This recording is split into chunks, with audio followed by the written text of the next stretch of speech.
because I was asked by the lawyer of the Jewish community, is whether I knew of groups that use critique of Israel as a guise of anti-Semitism. And I said that yes, I'm aware of what I was aware of, or I was told by friends of mine, not in Italy, but in France and in England, that there were demonstrations against the war, and they participated in demonstrations against Israeli policies and policy during the war. They were Jewish, and they felt they were angered by other protesters who had some anti-Semitic slogans of sorts. I was aware of this. Debate, then criminalize the protesters.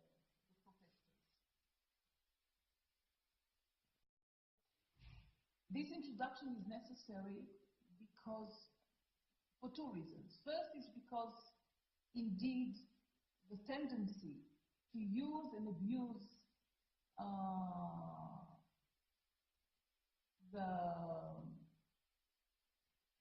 the plight of Jews here in Europe, and the fact that Europe, our diaspora, expelled us out of Europe and out of life. The fact that it's being abused, I see it always as a way to minimize and actually to banalize this history, this dark history, dark European history, and our past, Jewish past. During the war on Palestinians in Lebanon and the Israeli attacks in Lebanon, already then, when our former Prime Minister Begin all the time compared PLO and Arafat to Hitler, my parents, as I said, Holocaust survivors, wrote a leaflet on behalf of themselves and some other survivors. They wrote a leaflet and they distributed it in the streets of Tel Aviv, which said, "Stop merchandising the Holocaust and our families." Because I was asked by the lawyer of the Jewish community, is whether I knew of groups that use critique of Israel as a guise of anti-Semitism. And I said that yes, I'm aware of what I was aware of, or I was told by friends of mine, not in Italy, but in France and in England, that there were demonstrations against the war, and they participated in demonstrations against Israeli policies and policy during the war. They were Jewish, and they felt they were angered by other protesters who had some anti-Semitic slogans of sorts. I was aware of this. Debate, then criminalize the protesters. To criminalize criticism and to criminalize a human cry, a human need to protest and to call for the stop of Israeli murderous bombing of Gaza. Because almost everything, except of my name, bordered at saying my opinion.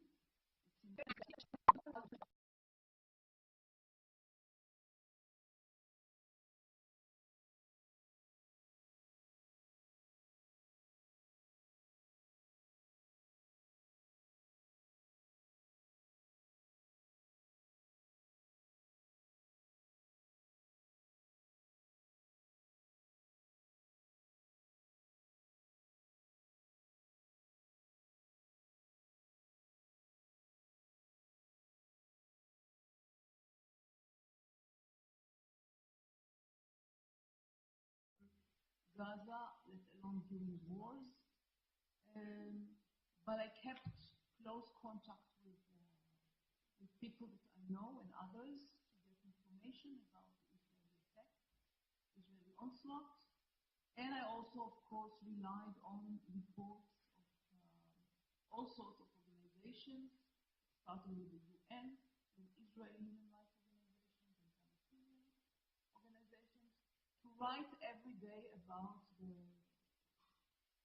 attacks on Gaza. A witness at a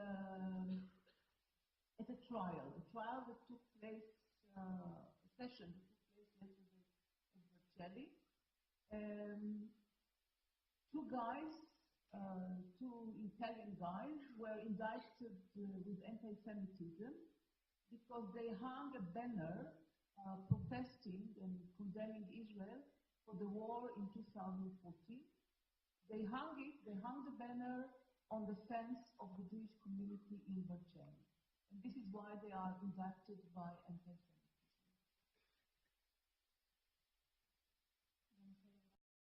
Abstract.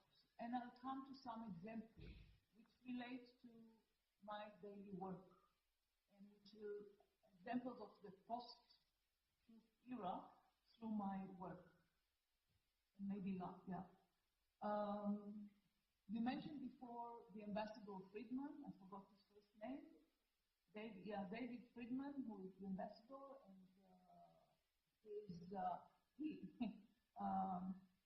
I understand that he was the lawyer of Trump, and saving him during his bankruptcy, right? So that's very interesting, symbolic.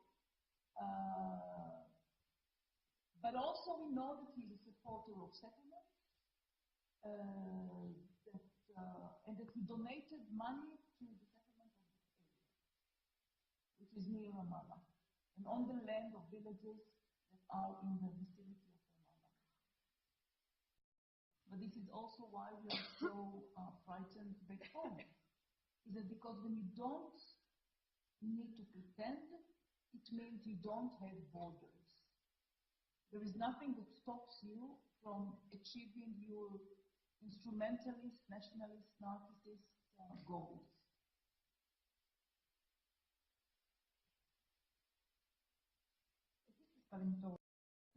There were governments that pretended before. Rabin government, Peres was the champion of pretense to the border of lying, but they pretended at least. Now we don't have leaders to pretend. We don't need to pretend. Real sorrows, real wrongs for power, for the consolidation of power, as Trump does, with the real sorrows of working class Americans in the United States. It's very clear. We have all witnessed it during the time of the election campaign, and it's very real and it's very successful. But Trump hasn't invented anything new. He rides on a wave that also characterizes our experience in Israel. And I know that also in Italy and other places. But so this is something which is part of our of this era, of our time, and of our place. As mentioned before, this is very much how I can characterize the reality again. The reality in Israel as the occupier. This clash of cultures, the culture to know, and the culture of knowledge, and the culture of denial of any knowledge, and refusal to know. And I say it here as a frustrated journalist, that I know that my job is to write for a readership that doesn't want to know what I'm writing about. Not want to know. Rejoiced when it was announced that Trump is in power, because if I can characterize by anything Israeli dealing with the facts over the past even 70 years, it would be post. This is an era where regimes and centers of power release themselves of any obligation, even to pretend that there is fairness, a wish for equality, some care for the weaker, acceptance of difference. C'è sempre un insieme di persone che si attacca a quel insieme di valori e li utilizza, fa leva su di essi per esigere dal potere qualcosa.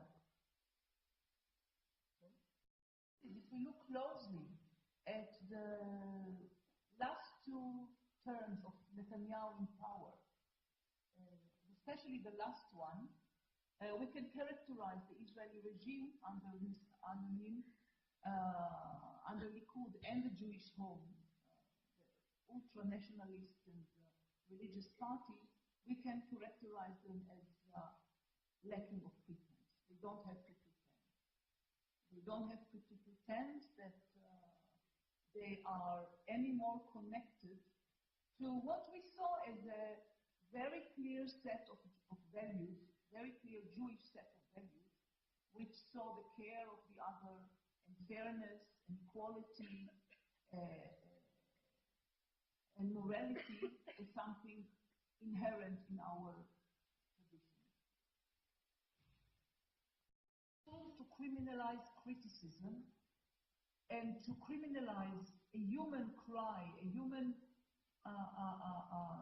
need to protest and to call for the stop of Israeli murderous bombing of Gaza.